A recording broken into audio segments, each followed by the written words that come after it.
This is the Little Rocks Team Podcast presented by Staley Electric. I'm Patrick Newton, and today we have our 10th and final episode with none other than the man who led that 2015-16 team, the primary architect of those Trojans, Chris Beard.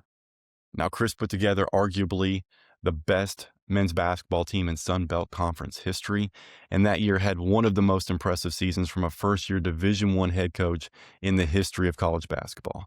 Just a little bit of background before we get started. We shot this episode, in fact, all of the coaches' episodes, in Oxford, Mississippi at the Ole Miss practice facility back in September. Now, when I asked Chris to do this, he immediately said yes, but I won't lie that I was hoping or expecting at best to get 30, 40 minutes with Chris. And he ended up sitting down with me for almost 90 minutes that day. And it was clear from the get-go how much he really loved this team and how much that season meant to him, both as a person and in his career. And I was blown away by how many specific details, like really minute in-game things that he was able to recall on the spot about that team and about those specific games. So just a quick thank you to Chris and to all the staff members who took part, Brian Berg, Mark Adams, Wes Flanagan. Thank you for being willing to take part in this podcast. It really means a lot. And one final note on this episode, you're going to see captions at the bottom, and that's because I was a genius and chose to record this episode right next to their practice court. And so there's a fair bit of ambient noise if you were to just listen to the raw recording that's coming in while Chris and I are talking. We cleaned a lot of that up. I think it still sounds great, but there are a few times where our audio is just a little bit distorted, and I wanted people to be able to follow along and read if they needed to with the captions at the bottom. But with all that said, let's get to this final episode with Chris Beard. Really happy with how this thing turned out. Let's go.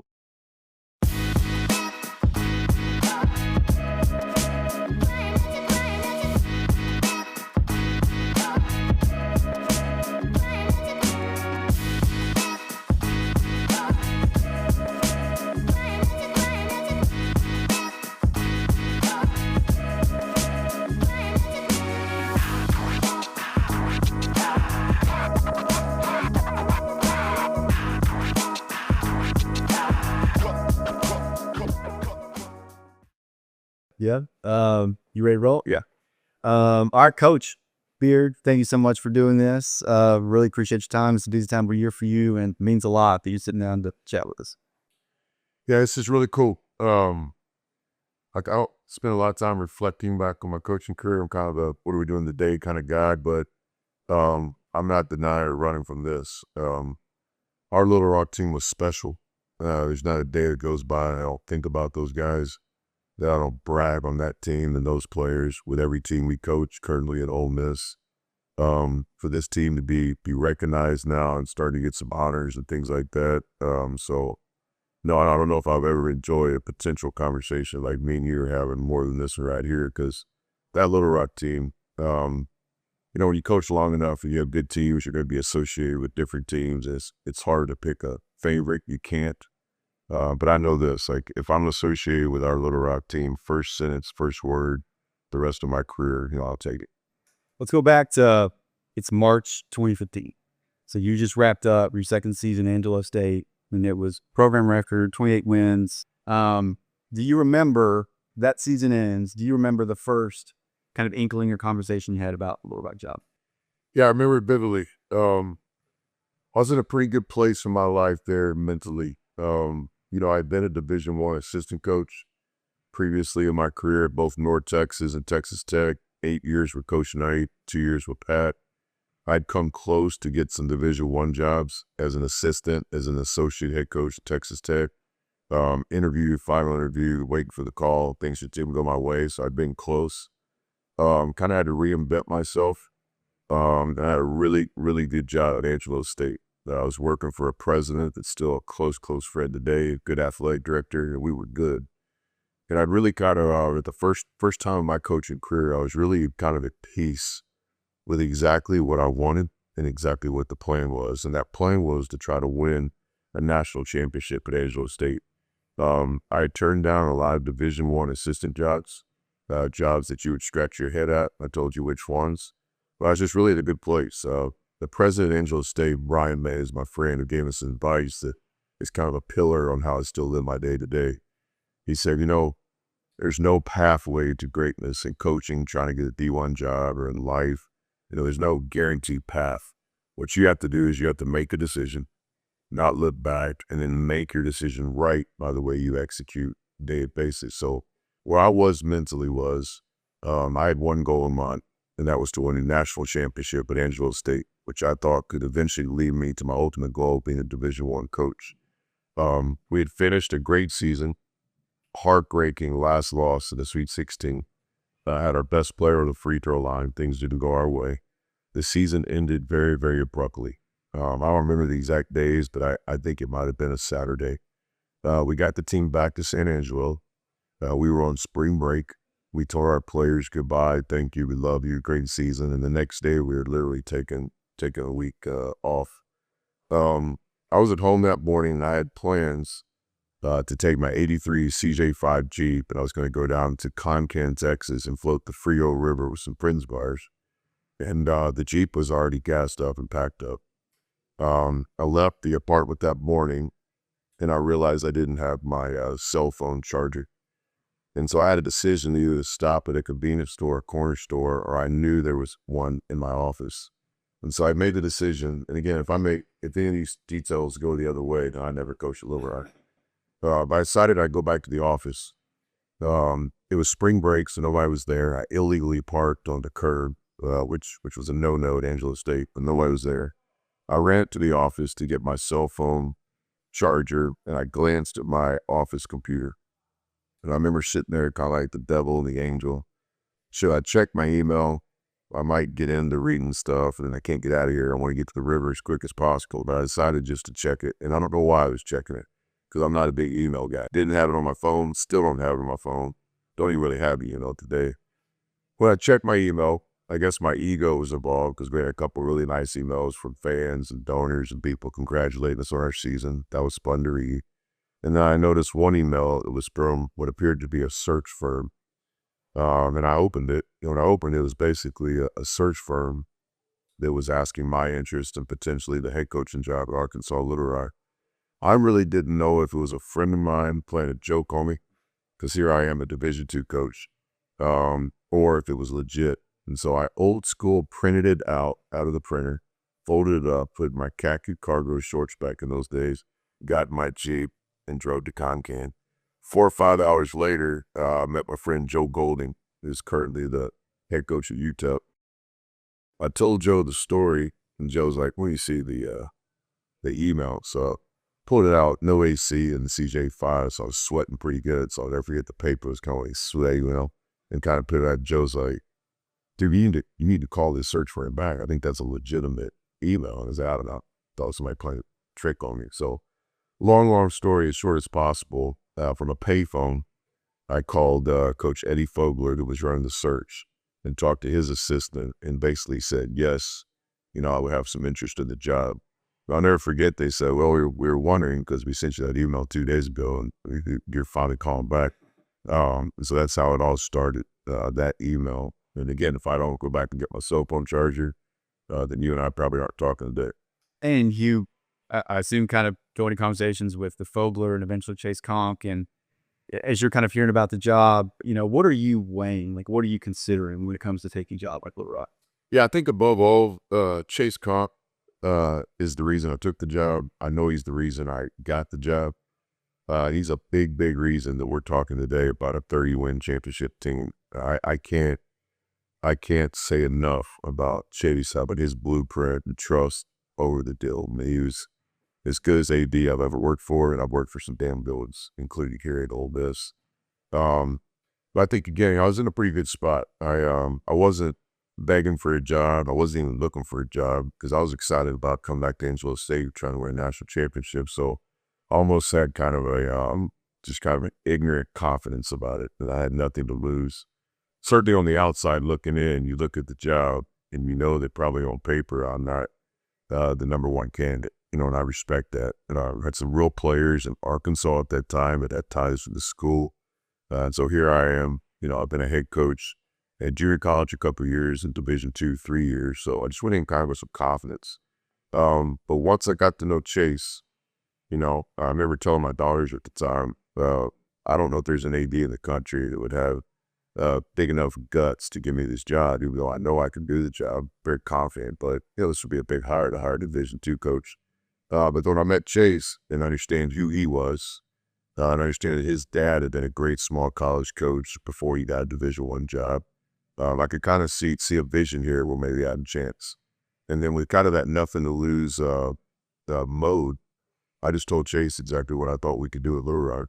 I was very familiar with the job, more than the next guy because of my relationship with Steve Shields. And Steve was a big, big part of what we did at Little Rock to retain the players with his help, just being a friend and mentor. I know no better man than Steve Shields, but he helped us tremendously, especially behind the scenes. But ultimately, it's a good question for Chase. What did he see in us and why did he hire us? But I'm glad he did. You accept the job. We had that press conference. I went back and looked. I want to say the date was April 8th, 2015. I mean, I could remember coming in there to the press conference that day. I can remember meeting you at the hotel the night before and kind of going over how things was going to go. What do you remember about that day, the press conference? And we had it in the Legends room. You had a crowd there. Like, what memories kind of stick out in your mind from that day? Yeah, those are always emotional days, twofold. Because I remember having to leave Angelo State and those players and that president are my friends there. So it's always kind of two emotions. But I certainly was 100% excited about the opportunity of a lifetime. I remember some urgency that day. I was pretty realistic that we were going to have to get there and do some things early on. I didn't see myself, with the last thing, Patino or Knight. I understood the opportunity I was getting, and I understood that we were about to get something done quicker than later. I had one suit back in those days. I'd spilled some wire and Gatorade on it at the Sweet 16. Didn't have never had a chance to dry clean it, so I was a little concerned about the suit. I didn't have a maroon tie, but I think I got one at actually Walmart, I think, not before the press conference. Now, I was never being excited about the opportunity. The mind was already spinning in terms of staff and players as I was prepared before the opportunity ever presented itself. I remember really having a lot of personal responsibility to get this done for Chase, who went out on a limb to give me an opportunity. So I felt like, I really wanted to win, not only for myself, the coaches, the players, but for Chase as well. I remember him being at that press conference that day. That I'm not saying he was nervous, but you could tell the urgency of it. Because again, they got the most popular hire at the time. At the press conference, I didn't have a lot of notes that day. I just spoke from the heart. And I said the things that I really believed, that I thought we could win. I remember you getting up there. I remember one of the first things you said was, Chase, I'm not going to let you down. We're going to get this done. I remember you saying that we're going to win this season. It's not going to be 2 to 3 years. And something else you said that proved you were kind of a prophet here. You said, we're going to assemble a staff of future head coaches. Yep. First of all, the players, my relationship and friendship with Joe Klein and Steve Shields, among other people, I understood the talent who was on that roster. The Josh and Roger, Kimmy and Reese, and if I start naming names, I don't want to forget anybody, but I knew we had a core. And I knew if we could keep that core, we could have a chance to be more than relative year one. And also knowing that those guys have been coached by Steve Shields.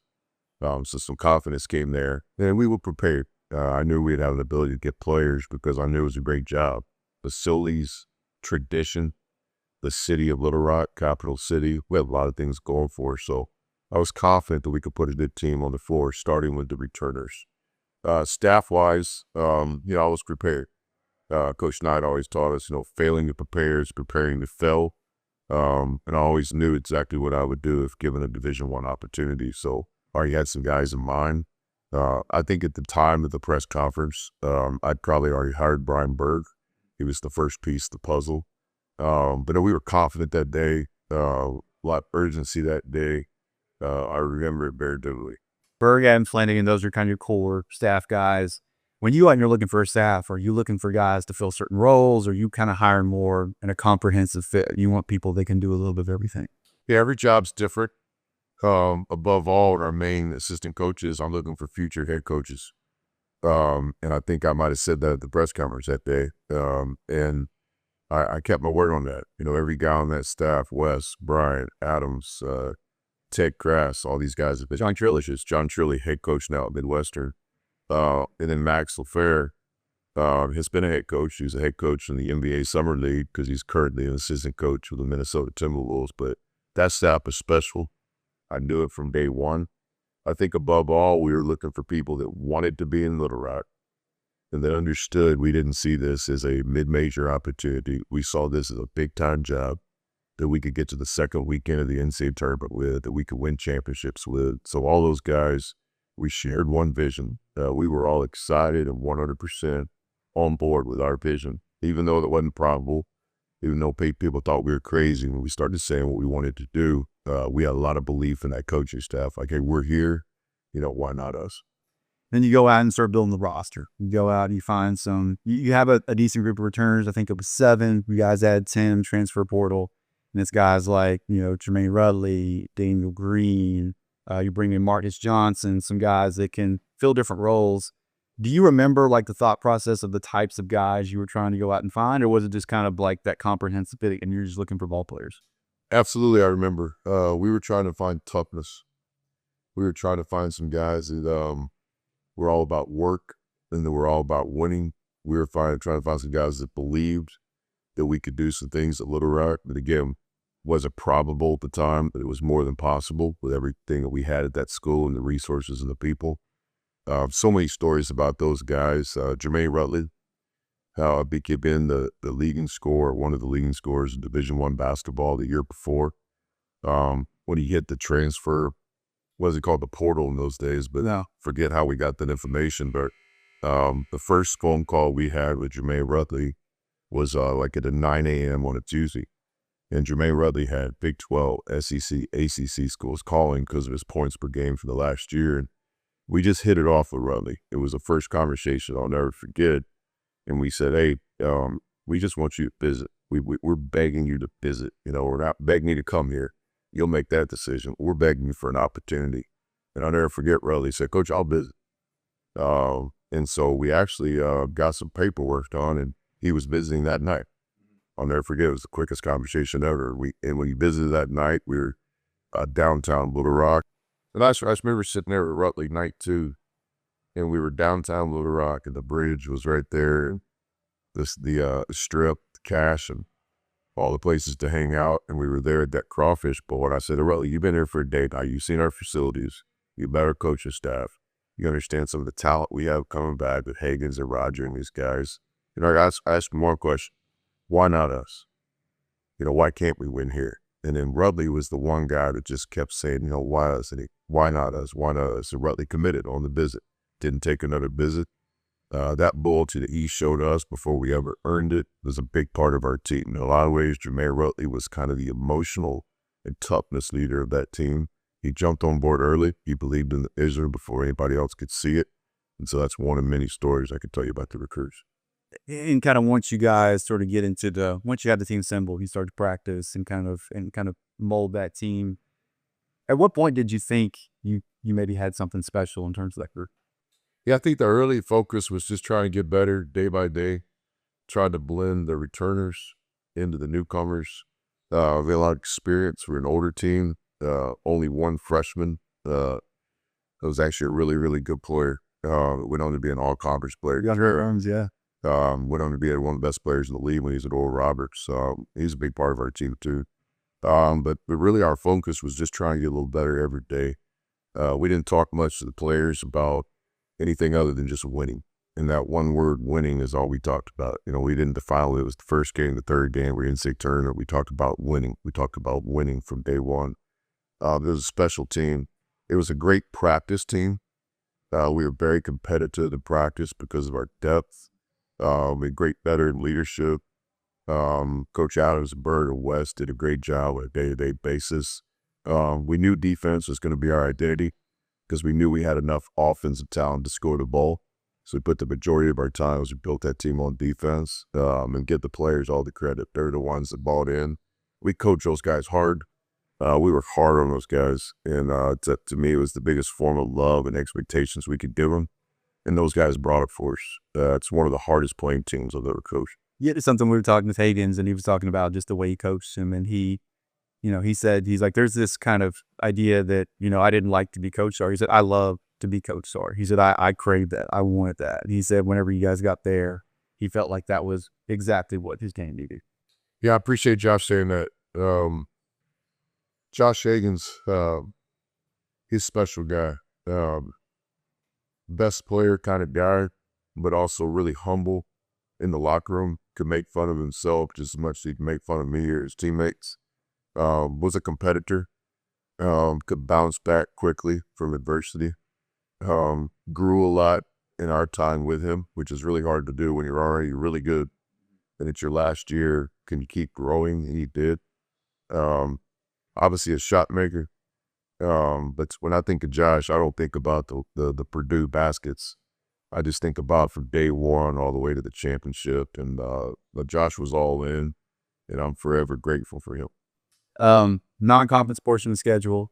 You guys open it up, get a couple home games. I think we start with Central Baptist, Centenary. You guys take care of business. And then it kind of returns that swing of you go to San Diego State. And that was a game that, played a couple games at home. I think everyone thought we should probably win those games. And all of a sudden you're going to San Diego State. They've been dominant in their arena. You go in there and you pop them. And in the game it was a low-scoring game, but I was surprised when I went back and looked. You guys really controlled that game for the better part of it. They made a little run at the end where they took a lead. Then Josh had like a 9-0 run all by himself. But that was really a tone-setting game because that was a Kyle House opponent. And you went in and didn't flinch at all. Controlled it from the other to. Yeah, I think the Little Rock schedule, a lot of work went into that schedule. I'm sure Chase has nightmares still about it. We bought out of games, we added games, we found money other places, guarantees. We were just trying to put the best schedule we could for our team to have a couple of home games where we could have some success, to have a couple of really good Division I home games where our fans could benefit from that. And then we wanted to go on the road and we wanted to test ourselves and, of course, make a little money while we were doing it. And I think, the whole thing started with a Division II exhibition game. And I think we were either tied or maybe even down a basket at half. It was a closer game than you would have expected. UAFS, I think. Yeah, I remember walking down that hallway and Chase was sitting there just looking straight at what have I done? And I think I was like, boss, we're going to be okay. And so, but those early days, we were still trying to learn who we were. We set some hard non-negotiables. We were still trying to get some of those veteran players to buy in completely to how we wanted to do things. By the time we got to the San Diego game, I'll never forget it because it was national television. It was a Saturday, man. They had like a 4 or 5 year winning streak with non-conference games. There was a sold-out crowd. The thing I remember all is our guys believed that we could win the game. It started kind of the week in preparation, the night before in the hotel, the morning of the game. Our guys believed we could win the game. So that was the first thing. It was 2 really good defensive teams. And we did a great job giving ourselves a chance to win the game. And then we finished the game really well, almost by design, the last 2 or 3 minutes. Did we have some fortune? Absolutely. I think you got to give our guys credit for giving ourselves a chance to win that game. But that was an eye-opener. I think when you build a program and you raise expectations and you're really hard on guys, you got to have some validation, success points along the way. And so I think that was a game where, the players probably were thinking, all right, now we're starting to see the method to this madness. Because I'll never remember the practice after the San Diego State win, what was legit. I remember walking back to the bus that day, and Chase had not taken that trip with us. I'm not really good on cell phones during the season. I didn't know where my phone was. I remember somebody handed me the phone walking on the bus. Then I get Chase. I'll just never forget Chase, just I forget what he said, but it was almost like, it's like, thank you, happiness, but almost like a little disbelief that I shared what I saw. I remember that phone call with Chase on the bus. I was proud of our players that night. Commercial airfares, you remember, so we had a home after the game, went down to San Diego, boat docks and all. And I think we had some donors there. We had to wait for about an hour on our table. And I told the coaches they could have a cocktail or 2 after the win. And when the bill came, we couldn't put the alcohol on the school's phone or the school card, so I had to picked that up. And I think my credit card got declined, so I didn't have enough money on it yet. So, yeah, all sorts of great memories from that trip. Yeah, and then a couple weeks later, you get a win against a Tulsa team that had already beaten a top 10 team that year. I think they knocked off Wichita State when they were number 9 in the country, had beaten Oklahoma State. And that was a game that was a little bit different type of win. You guys went in there and got down early. I think we were down 15, 16 points early in that first half. And then in the second half, I mean, I think that was a preview of the switch that team was really able to flip, just really put the clamps on defensively, limited Tulsa to, I can't remember the number, 7 or 8 made shots in the second half, went on an offensive run. Hagens had a near triple-double in that game. But to me, the thing that was impressive early was you saw a game San Diego State was, a close game that was kind of nipped up the whole way, kind of way to pull it out. And then the Tulsa game where you get behind and show you got the ability to come back and win. Yeah, for sure. At non-conference, you're just going to learn so many lessons along the way. Of course, you like to win the game and learn the lesson. But sometimes you might run out of time and learn the lesson, but you really don't get beat if you make up your mind. That game was our first opportunity as a team to have a kind of come to Jesus halftime conversation with each other. This is the first time we were down at half that significantly. So I remember that. And so the ability to respond and to execute the second half. Rutley hit the game winner on a 2-foot jump stop in the middle of the lane. Marcus Johnson, his on-ball defense in the second half was tremendous. Lis Shoshi had a good game. Always got great contribution off the bench. I thought that team, we had 8 or 9 starters. Kimmy, I'll say, could have started for any other team in the Sun Belt, Reese and those guys. So we were a deep team, as you remember. We had real players coming off that bench, but that was a team win, come from behind, win another guarantee game. We were undefeated at the time. So if I'm not mistaken, after that victory, you started getting votes in the top 25 poll. See, great memory. I was about to say, I bet you don't remember this. I was thinking as SID, I remember that. But yeah, and we were, I think, number 1 in the national RPI at that point. Yeah, that was a good roll in. And, Frank was coaching at Tulsa at the time, so we were playing against a well-coached, disciplined team on their floor. And, we just kept chipping away. Rutley made a play late.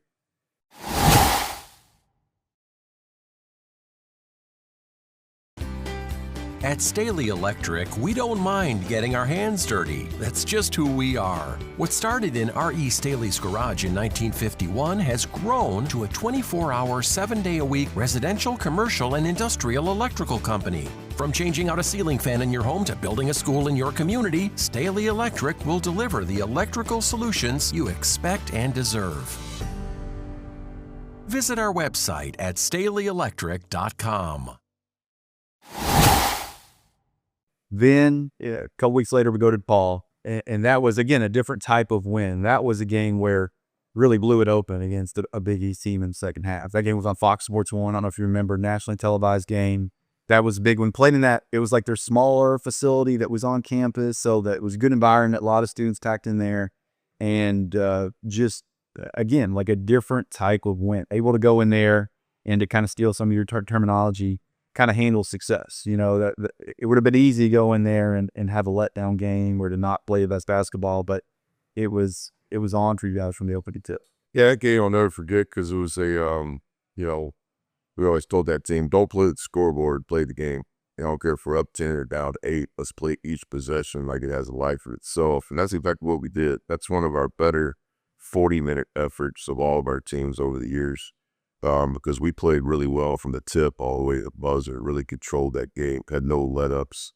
I think that was going home for Reese back to Chicago. So that was always meaningful to win when guys got to go home. Ted Crass had a bunch of friends at that game. We had about 15 or 20. We handed out Walmart Little Rock shirts to them before. Got almost a little home court advantage on the road. Ted Crass did the travel in those days. We thought we picked a great hotel because it was only like 4.2 miles to the arena, but Ted didn't realize it was Chicago. Yeah. And at 4.2 miles to Chicago was an hour-and-a-half drive. So we had some adversity. We had to have early pregame meal. We had to leave for the game 2 hours early. We sat in traffic to get there. But I remember talking to the guys about, hey, we can't control this. We had the music on the boombox loud on the bus going. Nobody could take naps. We were chest bumping, fist biting in the bus coming there because we didn't want to be asleep. It was a 9 o'clock game, late game for DB, Fox Sports, I think it was. But that game is one I'll always remember because we had some adversity with travel. We played really well for 40 minutes. It was another good win for us along the way. Yeah, and we closed on conference with the game at Texas Tech. You know, obviously we didn't know at that time you're going to be future Texas Tech head coach. That was the homecoming for you at the time. Previously had been there as an assistant coach. And that was a game, I will be honest, I had forgotten that, you know, we led with 10 minutes to go in that game. But they went on a little leg run in the final 10 minutes. I think it was like an 11-point margin or something is what it finished at. But that was a really good Texas Tech team and went there and gave them all they want. Yeah, that was our only loss to the non-conference, but it was a disappointment. It still kind of burns today if you think about it. Because I thought we played well enough to win. I think by the end of the season, if you look at the Little Rock team, the Texas Tech team, I thought we were the better team that year. So we were disappointed. We weren't in the moral victories. We were playing against Hall of Fame coach Tubby Smith. He got a couple of our best players in foul trouble in the first half. I think Josh and Marcus didn't play their normal minutes. And we just didn't play up to the standard that we had to play to win that game. But the Hall of Fame coach on the other end with some special players, I ended up having a chance to coach a year later. You know, they won the game. But what I would tell you about that is, you know, it's the game right before Christmas. And in that locker room right there in Lubbock, Texas, after that game, before we went on our 3 or 4 day break, it wasn't a happy locker room that we were 12-1 or whatever. It wasn't a happy locker room that we almost beat a Big 12 team. It was a disappointed locker room. And I think that's where another example along the way where expectations were where they needed to be. You know, our guys weren't excited over the moral victory. We were pissed off we didn't win. And I think that's what kind of springboarded us when we got back after the Christmas break to start the Sun Belt Conference play a good way. Yeah, you start conference play with a bang. You get the win over Louisiana, who I believe was the preseason favorite, first home conference game of the season. Or I'm sorry, we go to South Allen, Troy, come back home and play Louisiana and ULM, obviously a really good ULM team. Beat App State. We have the loss at Arkansas State.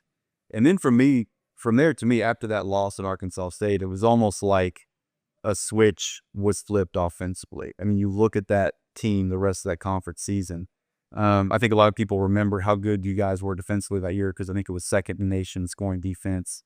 But offensively in conference play, you guys were an exceptional offensive team. I think the rest of the way, almost 50% from the floor, 44% from three. You're making 8 threes a game. You're averaging 14 assists per game, less than 10 turnovers per game. I think of that kind of that stretch, you know, kind of early in conference play after the Arkansas State game as a game that really shaped the way we played the rest of the way. Yeah, I agree. We were always a work in progress offensively. And we always said that from day one because we had all this talent. It was just a matter of learning how to play with each other and where the ball needed to be at certain times. And so, you know, by the end, we were as good an offensive team as there was in college basketball. You know, I think we had 5 or 6 40% three-point shooters. We could put a lineup out there where all 5 guys could shoot threes. Defensively, we had some guys that could switch and move around. And it was a really good team offensively. And I agree with you. As the journey continued, we just kept getting better and better, more comfortable and more comfortable. Arkansas State, I guess, was the first conference loss, maybe the second loss of the season. And that was a rival game, and I know it was really important to a lot of people. And, you know, we really wanted to win the game that night. Livingston was a really good player at Arkansas State. Of course, Coach Brady over there is a Hall of Famer. You know, we dug ourselves a hole. We came back, and basically, I think we had a shot on the buzzer to win it. It just didn't go our way. But I think that game, to me, wasn't a game we lost. It was a game we ran out of time, and we were able to take that disappointment and really turn it into several wins in a row after that one. Yeah, after that, you go to Texas. You win on the buzzer at Texas State. You got that crazy game against UT Arlington where you build a huge lead. They kind of make the crazy run at the end. You guys pulled out, but yeah, from there, it's you go on the stretch of victories. We had the really tough loss against a really, really good ULMT in Monroe. And then after that, we kind of get back into that home stretch. Yeah, one of the coolest things about the whole journey was how really we kind of ignited the campus, the city, and by the end, really the whole state, I felt like, was behind us. I know at the first of the year, it was almost like Razorbacks wouldn't even say hello. And then by the end of the year, they were kind of like almost supporting us, is what I thought. Maybe I was wrong, but I do know we rallied the state. And if you think about where we started and where we finished, the night we won the Sun Belt Conference Championship on our own floor, we were a legitimate sellout. Not a sellout where they're giving up free tickets, not a sellout where everybody's not spreading out to looking like it was you couldn't get in the gym. And a lot of work went into that. And again, I'll just mention Chase with his vision from day one. The I Got Mine season ticket campaign, trying to get the students to come to games, season ticket holders, rebranding the school that year from UALR to Little Rock's team. A lot of work went into that, but it was special. And I think, I don't know if the players will remember this, but I told Rutley and Josh and G and a lot of those guys early on, they're like, hey man, like, we're going to build this thing. And by the end of the year, you won't be able to get ticket here. Do you remember speaking of I've Got Mine campaign, you remember the little telethon we had downtown? Yeah. Where we got the TV cameras in there and we're doing live on air and we got, Word and Flandin and everybody answering the phones. I mean, that was something we'd never done before. And again, credit to Chase for his vision on that. I mean, that was a really cool thing. They got a lot of people in Little Rock excited about the program. Yeah, it's the special stories on that. Actually, some of the people actually cold turkey called that night ended up being friends of mine and people that bought season tickets that came to the games and stuff. Jesse Mason, still one of my best friends in this world. Him and his wife supported our team tremendously. But no, it's just ideas like that. I give a lot of credit to Chase, and Chancellor Anderson, having the vision, doing things that maybe had never been done before, daring to have some courage and try some new ideas. And it was a special time. A lot of the things that we did building that Little Rock team quickly are some of the same things that we've done now at the schools we've been at, including Ole Miss now. Yeah, I was about to say, I mean, that seems like something, whether it was pre-Little Rock, post-Little Rock, grad Little Rock, you've always understood the importance of engaging the community and engaging through the body as well. Yeah, I think undeniable relationship in college basketball between attendance, home court advantage, sold out games, excitement, recruits want to play there, hosting teams don't want to play there, winning. That relationship is clean, direct, truthful. And so that's what we've always tried to do. And at Little Rock, there's been no model that we've ever executed any better than what we did at Little Rock, where we started to where it ended. Just attendance, environment in the games, excitement around town. It was an awesome year. Sun Belt Conference Tournament, you go in, beat Louisiana Lafayette that first game. I kind of think of that as the Jalen Jackson game. He came off the bench and I think he had like 16 points in 13 minutes or something. And then you get ULM again, championship game. And I thought that was fitting. I feel like Little Rock, ULM, by far the two best Sun Belt teams that season. We beat them at our place. They beat us at their place. And then the first half of that game, they take a 5-point lead into the locker room. What do you remember about that first half and maybe what was giving us issues in that game? Yeah, I think first of all, I remember is how good the league was that year. And when people have told me over the years that we were the best team in school history in terms of wins and maybe the best team in Sun Belt Conference history. But when you think back at that, on a record-breaking season, it's not like we did a down year. Louisiana Lafayette with Bob Marlin and Coach Richard at Monroe, Coach Cross at UT Arlington. I mean, they were really, really good teams. Several guys played the NBA from the conference that year. So I think there's no asterisk next to our history-breaking season because it was one of the best years, in my opinion, ever in the Sun Belt. So by the time you get to that conference tournament, that is the most pressure I've ever felt as a competitor in my life, period. Because we've had this amazing season, and we're on the bubble, or probably not even on the bubble for an at-large bid. We all understand that we have to go to New Orleans. We got to win 2 games to play the NCAA Tournament. And anything less than that is going to be a bust.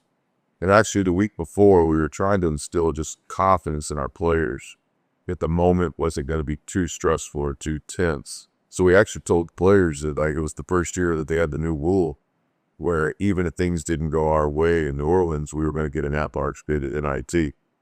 We certainly weren't saying that to set ourselves up for that, but the point was just maybe just try to get everybody to relax. Don't ever forget, when we presented that information, which looking back, I don't think we should have presented our information. Coaches make mistakes too, but I'll never forget Roger Woods, like it was yesterday, sitting in the film room, and he kind of cut me off and said, "Hey, Coach, I ain't playing in NIT. Okay, I'm telling you right now, I'm not playing in NIT. we're not going to play the NIT. And Raj didn't say it in a disrespectful way to the NIT. He said it in a belief that we've come this far. We got to win this championship in New Orleans. So I remember just the urgency of the moment. We've had this special season, but is it really got to be in the record books if you don't make the NCAA tournament? No. And so now we got to go down there. We got to play two really good teams, and we got to play a Lafayette team that we split with. Or no, we beat them twice, but they got Sean Wong, NBA player, and then we ultimately got to beat a Monroe team that we've split with. So it's not like we're just going to go down there and win because we're Little Rock. The first game, it was Jalen Jackson. He was a big part of our team. Jalen had always been a bucket his whole life, and Jalen really he put team first that year for us. He did exactly what we needed to do. He's the best offensive scorer in the league, especially coming off the bench per minute play. And that first night, he just put us on our backs. Also recognize Daniel Green's contribution to our team, especially on that night. Daniel was a guy that had some adversity with some injuries, didn't get to play as much as he wanted to at his previous school. Couldn't even practice full-time with us because of his body, but he was always ready when we called upon him. And obviously when you're playing Lafayette, they have, 6'10" all-conference player. Daniel played heavy minutes that night and did a great job. But just to win those two games in New Orleans, still to this day, was the most stress I've ever really felt as a head coach. Yeah, it was. I mean, I could feel the pressure being around the program, and to me, it's fitting that in that championship game, the second half against ULM, arguably the best half of basketball you guys played all year, outscored ULM, which you've already pointed out, very, very, very good ULM team, outscored them 42-17 after halftime. Ended up winning that game by, I believe that was a 20-point margin. Just the feeling we felt after that.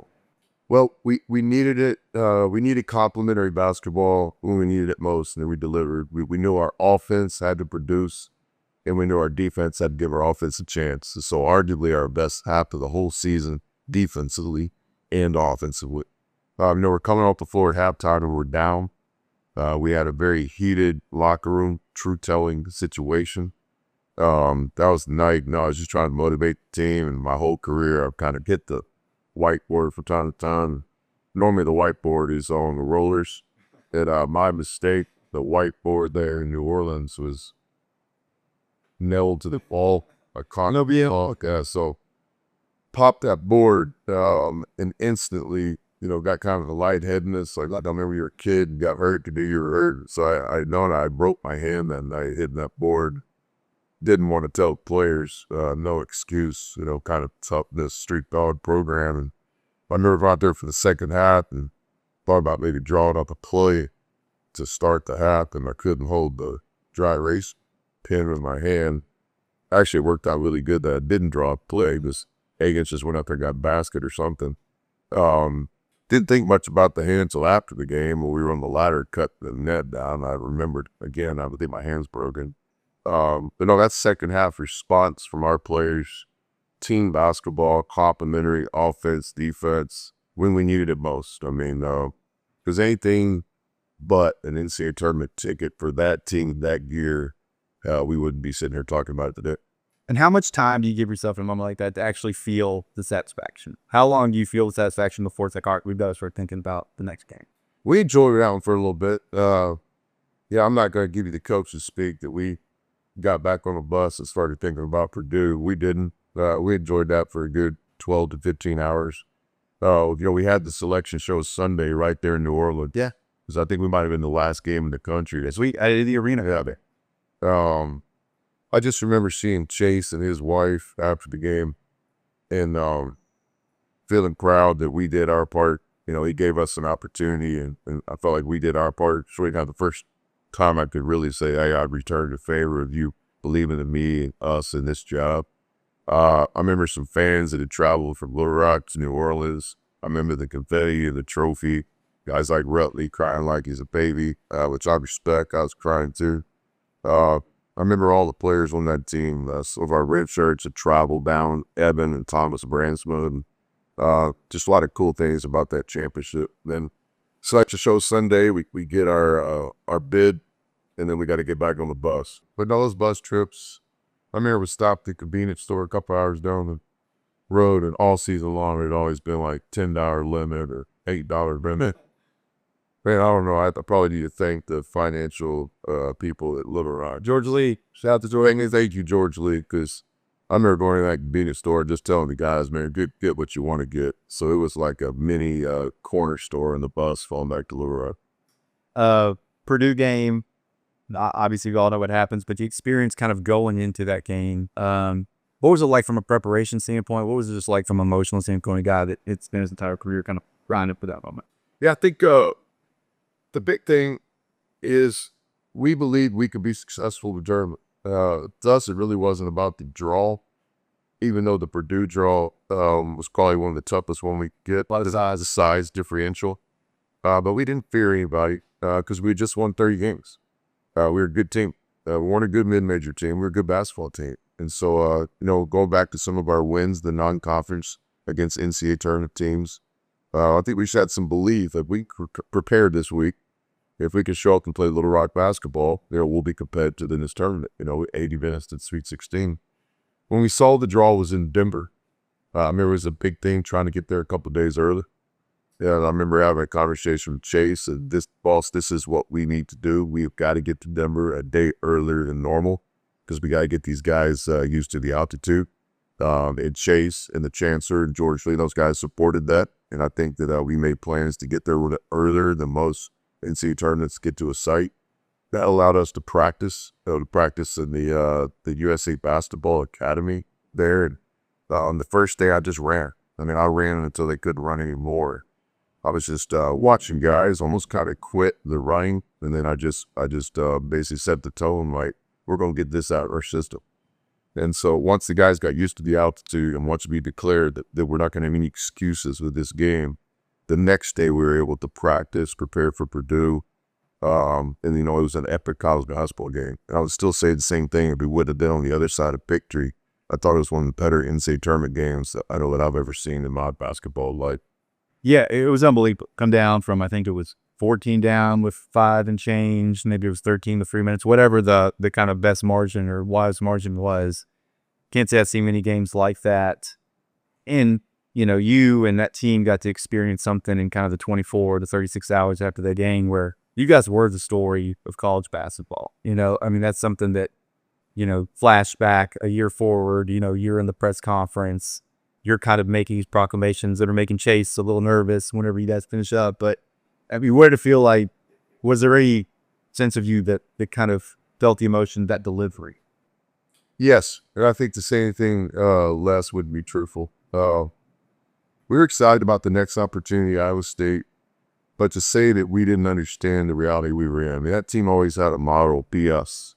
When we went to New Orleans, we said, hey, this is what's got 28 wins. This is what we got to do. We got to be us. We can't change. And ultimately, when we got to the biggest stage of the NCAA tournament, we're like, these lights are not going to be too bright for us. We're street dogs. We're Little Rock, man. Let's just be us. And be us meant we're going to play extremely hard.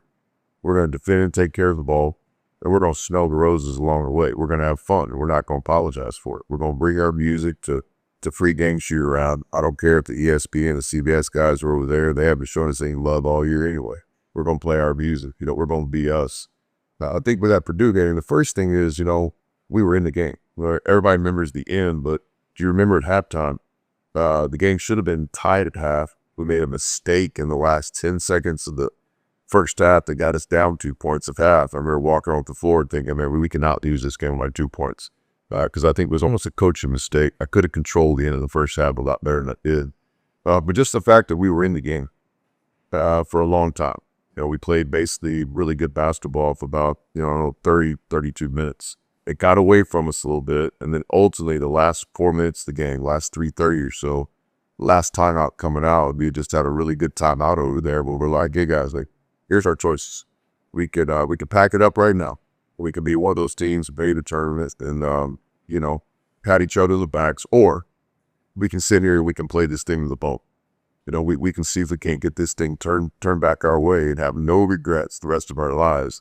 So the guys were really fired up about it, and that was basically what we said. There was no X's and O's in the last time out, other than let's play this to the bone. We had some success with some defensive possessions. Everybody's gonna remember Josh's shots, just like I do, just like my daughters do, just like we all do. But let's remember we were getting a lot of stops during that 13 minutes as well. So, bro, you just played to a bone. And I thought by the time we got into overtime, our sideline had a lot of joy, a lot of belief.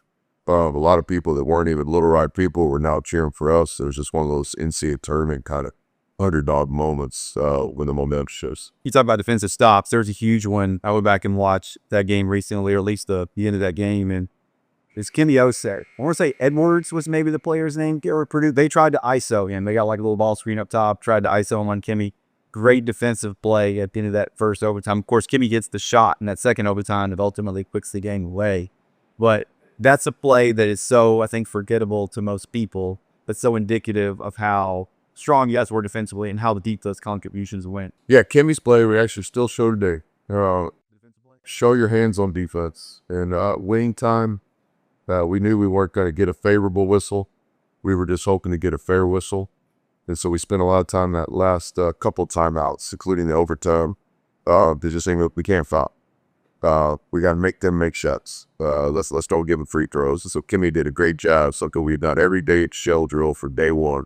Coach Adams' defense, just show your hands.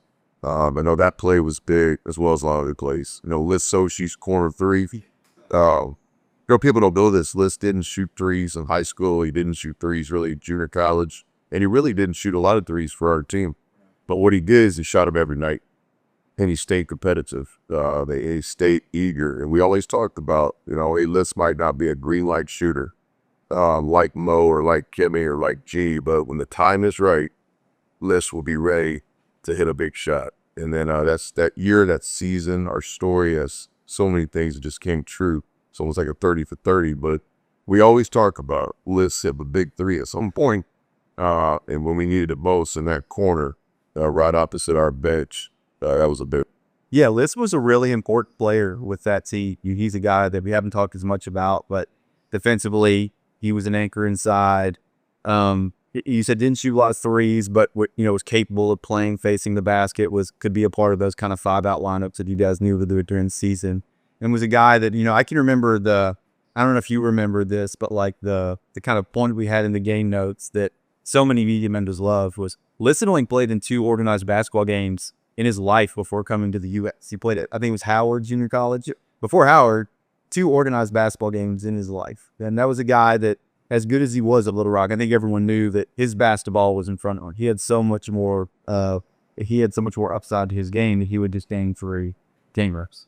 Yeah, Lis was skilled size. To me, he was a high major recruit. They're coming out of junior college sometimes, guys, so slip through the cracks just a little bit.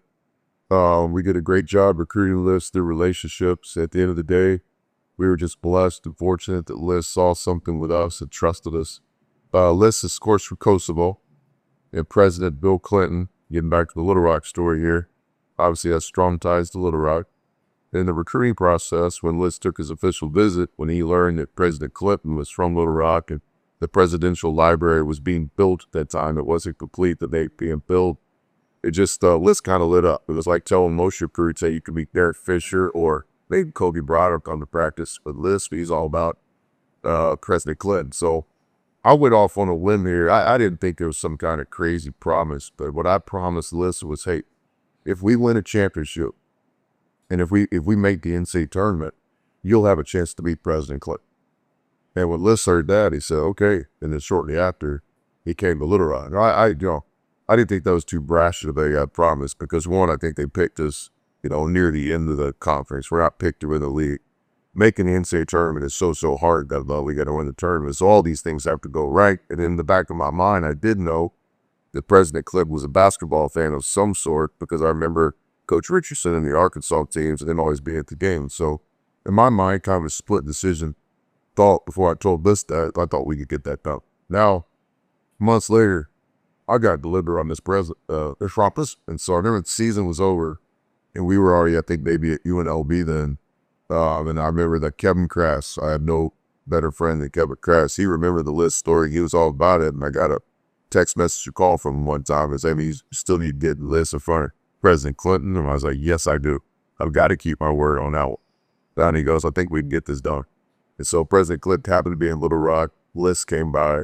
It's my understanding, I wasn't there that day, but it wasn't just an autograph or a picture. It was a legitimate 20, 25-minute conversation with Lis and President Clinton. So promise kept on that one. Lots of promises kept that year at Little Rock, and that one was a top of the list.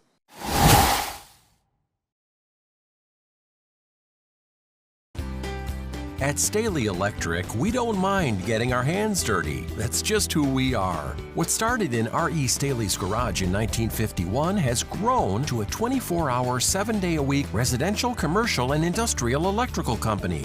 From changing out a ceiling fan in your home to building a school in your community, Staley Electric will deliver the electrical solutions you expect and deserve. Visit our website at StaleyElectric.com.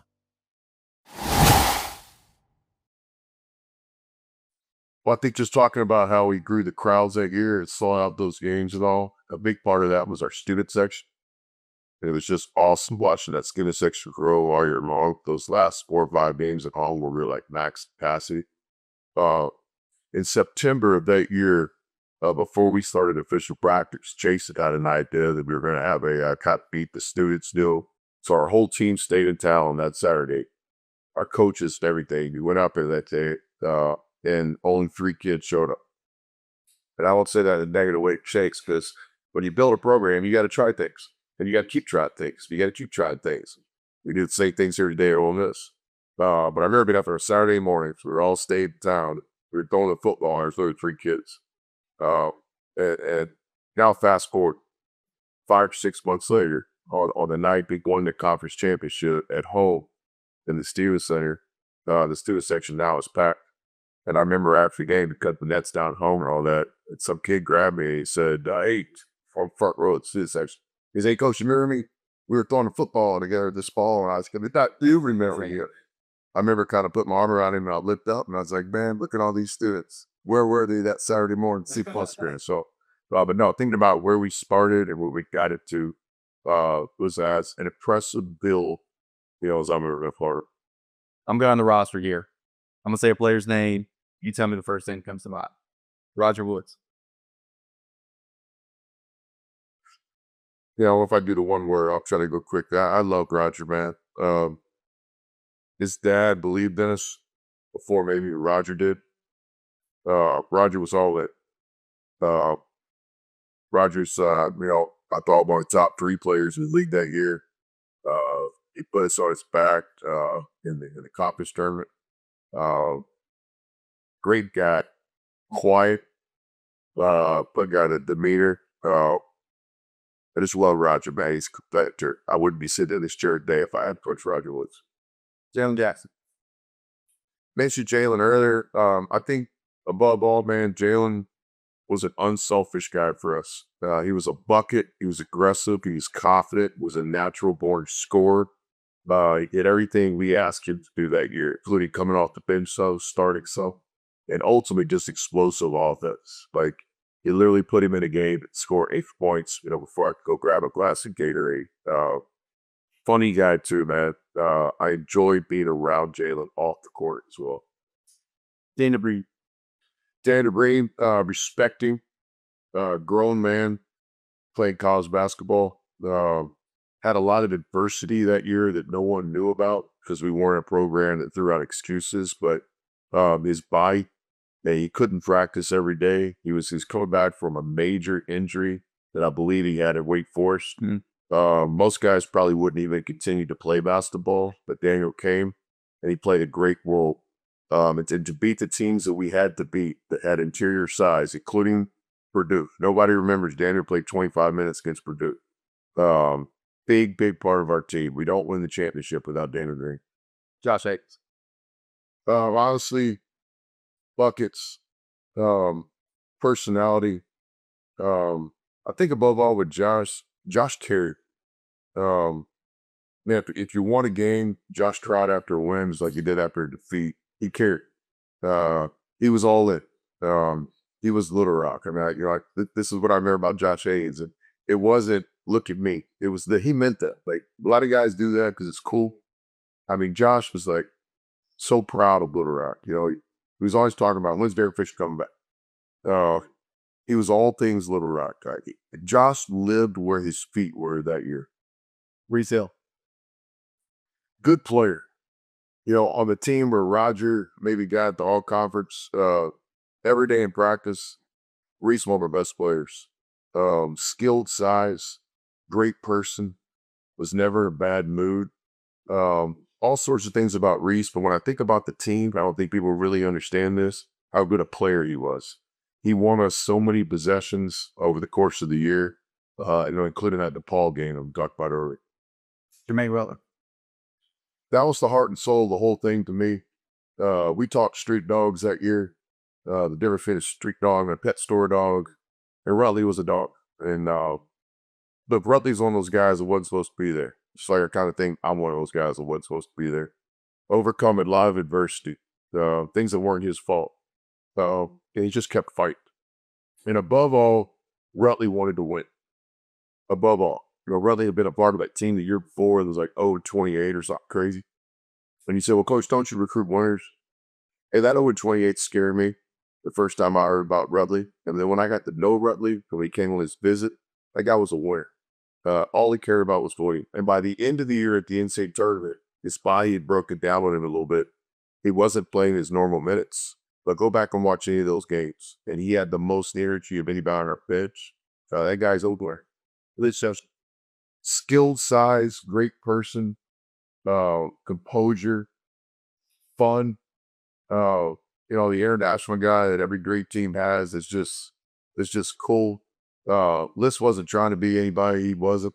He was secure who he was, and a really good player. On a team that played 5 out, on a team that switched a lot of stuff, on a team that is known for the offensive identity, the defensive toughness.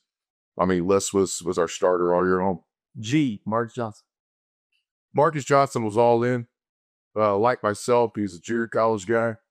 When he got to Little Rock, we asked him to do some things on the court and off the court that he was never asked to do before.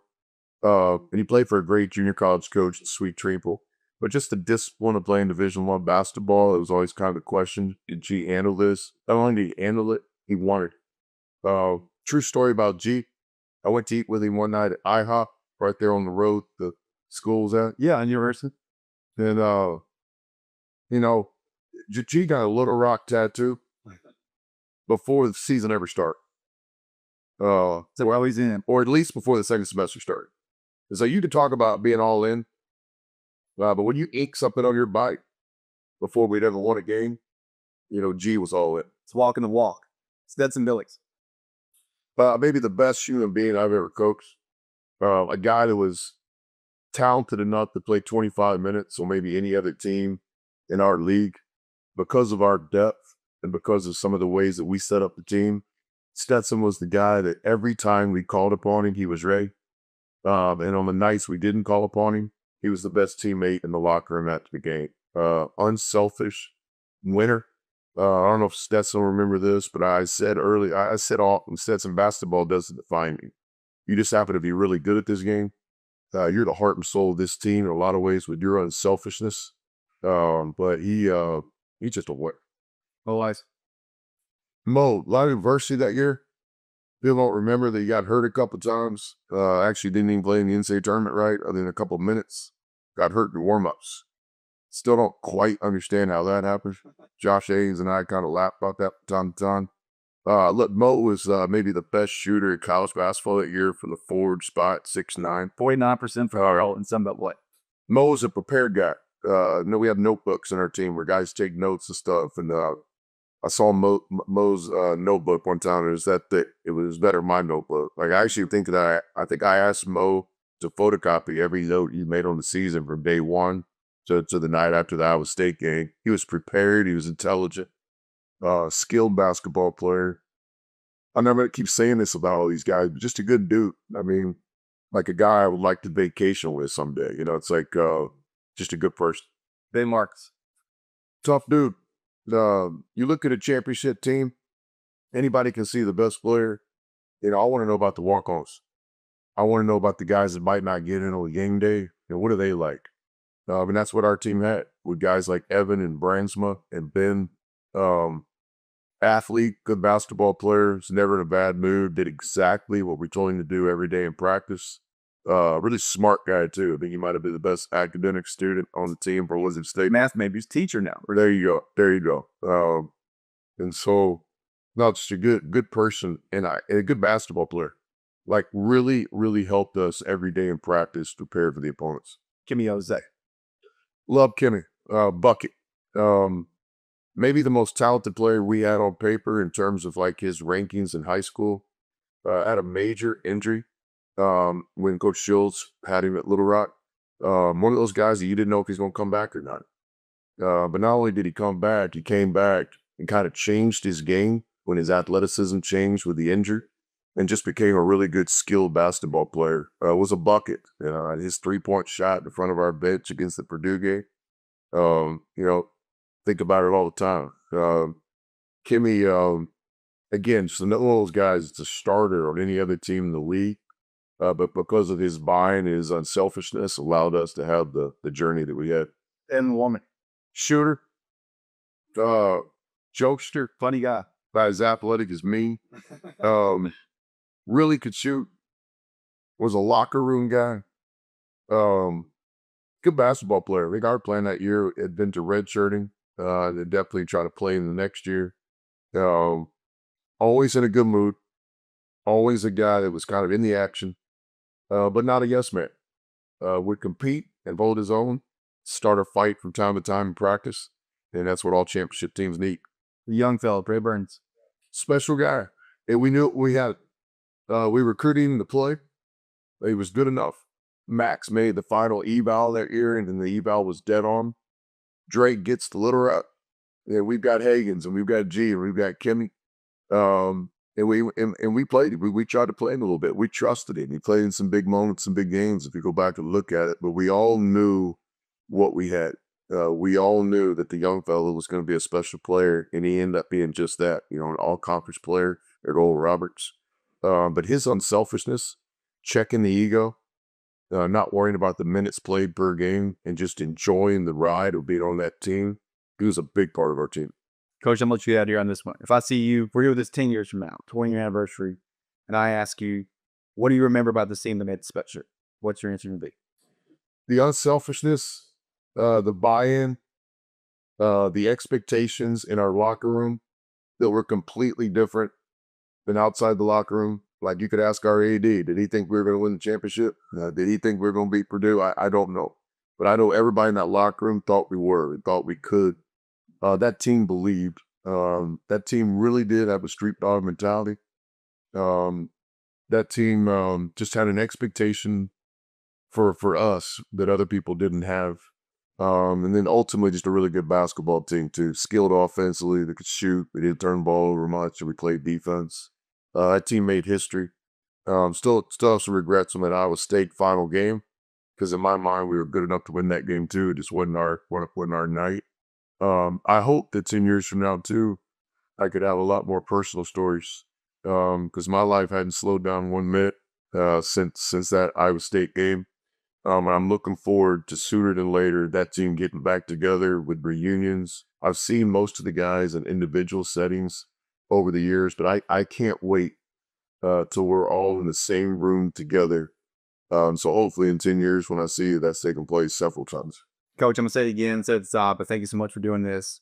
I'm still in Little Rock, obviously you're not. I can't tell you how many times people have come up to me when they learned that I was part of that program back then that say that they remember those games at the Stevens Center and that energy that team you brought to Little Rock basketball that season.